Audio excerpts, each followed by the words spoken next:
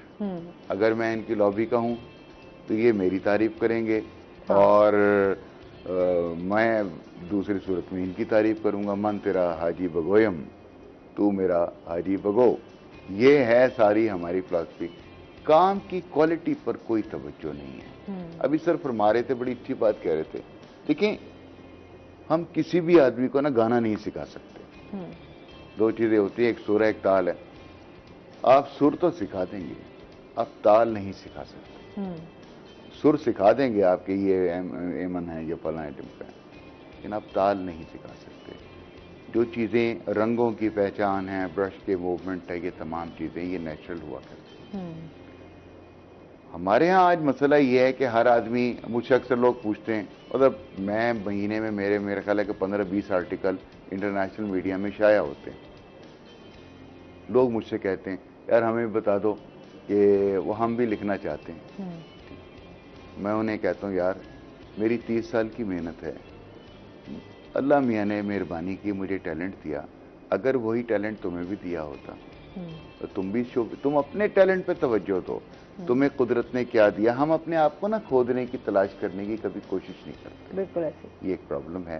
تو آج کل کی ادیب، شاعر، نقاد، سارے نہیں، کچھ اچھے لوگ بھی ہوں گے، لیکن ہم اچھائی اور برائی کا کیسے معیار بناتے ہیں.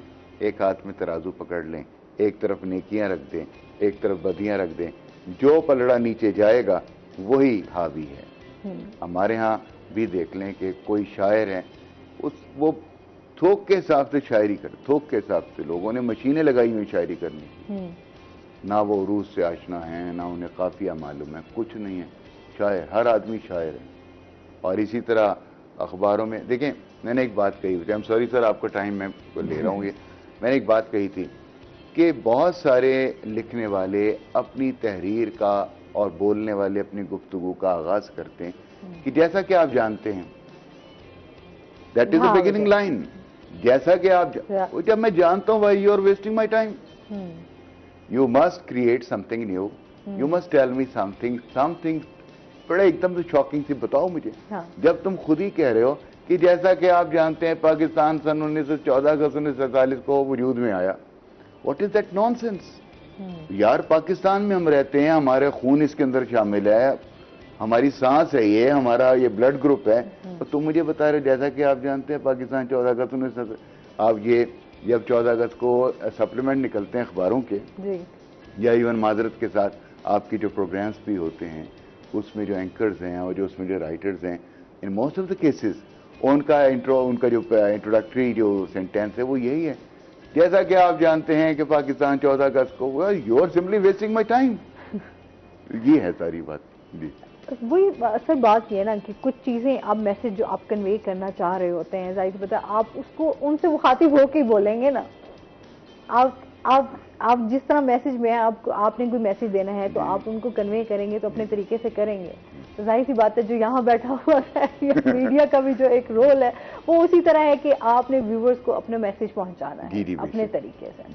صحیح فرمایا. اچھا سر، جس طرح ادب کے حوالے سے بات کی، اسی طرح شاعری ہو گئی ہمارے یہاں پہ. جس طرح آج بن رہے ہیں ہماری انڈسٹری ہے، فلم انڈسٹری، ہم اس کو اگر دیکھیں تو بہت ساری چیزیں اب لوگ کرنا چاہ رہے ہیں، لیکن بہت سارے مسائل ایسے ہیں جو ان پہ حاوی ہو جاتے ہیں. کیا کہنا چاہیں گے اس بارے میں؟ دیکھیں، پہلی بات تو یہ کہ گورنمنٹ آف پاکستان نے ابھی کل کے بجٹ میں ایک بہت اچھا کام کیا کہ فلم میکنگ پہ، سینما بنانے پہ، ان تمام چیزوں پہ ٹیکسز جو ہیں وہ ختم کرتے ہیں. پرابلم ابھی آپ بات کر رہی تھی، بڑی اچھی بات کر رہی ہیں. میں آپ کے بولنے سے ویسے متاثر ہوں. تلفظ آپ کا تلفظ جو تلفظ ہے that is very important when you are on screen. ٹھیک ہے نا؟ آپ کلیم کریں جی میں اردو پروگرام کر رہی ہوں، آپ کا تلفظ بالکل ٹھیک ہونا چاہیے. آپ کو کوئی رعایت نہیں ملے گی تلفظ کے حوالے سے. آپ سرائیکی پروگرام کر رہے ہیں، you must be very much accurate in your pronunciation particularly. آپ انگریزی کا کر رہے ہیں، انگریزی آپ کی ایسی ہونی چاہیے کہ لوگ آپ کے بارے میں سوچنے لگیں کہ یہ برطانیہ سے آئی ہے کہ یہ پاکستان کی.